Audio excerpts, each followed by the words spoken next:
cette perspective de faire de la France un leader du numérique en santé. Pour conclure ce colloque, je donne la parole au président de Santé Respiratoire France, le docteur Frédéric Leguillou. Mais avant, j'aimerais remercier tous les intervenants de ce colloque pour ces échanges très passionnants, dynamiques, informatifs, qui nous ont permis aussi de reléguer aux oubliettes certaines idées reçues sur la e-santé, et puis bien sûr de mieux comprendre la place de l'humain dans la santé numérique.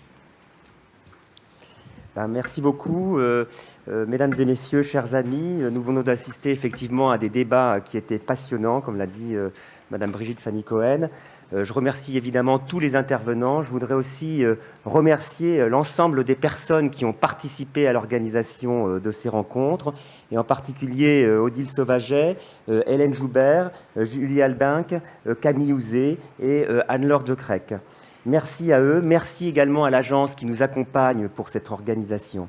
Je voudrais remercier également le Club des partenaires et leur soutien fidèle au fil des années, sans lesquels ce rendez-vous n'existerait pas.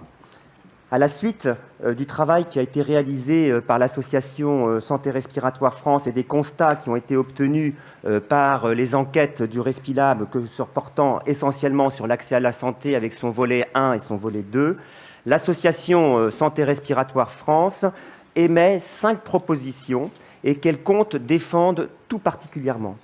Il s'agit en fait ensemble, que ce soit patients, aidants, soignants, grand public, de construire des propositions concrètes pour améliorer la santé respiratoire.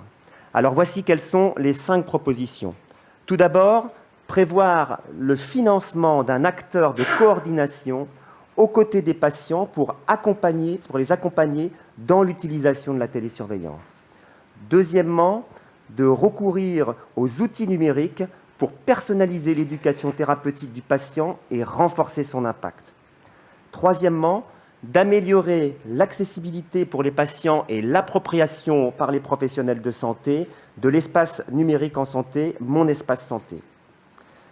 Quatrièmement, soutenir la conception et l'expérimentation de solutions numériques et d'outils technologiques, que ce soit de la télémédecine, que ce soit des dispositifs médicaux, des objets connectés, et à l'utilité avérée, avec une intégration dans le suivi et dans le parcours de santé du patient.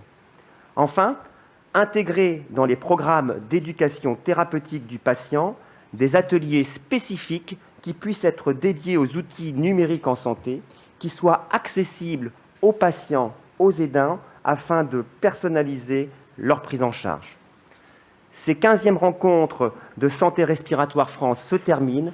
Merci pour votre attention, votre participation, ainsi qu'à tous ceux qui nous ont suivis en distance. Nous vous donnons rendez-vous l'an prochain au Sénat pour la 16e édition, et vous voyez qu'il y a toujours une progression dans les thématiques que l'on engendre, et c'est tout simplement que l'on placera naturellement les aidants au cœur du débat et des discussions.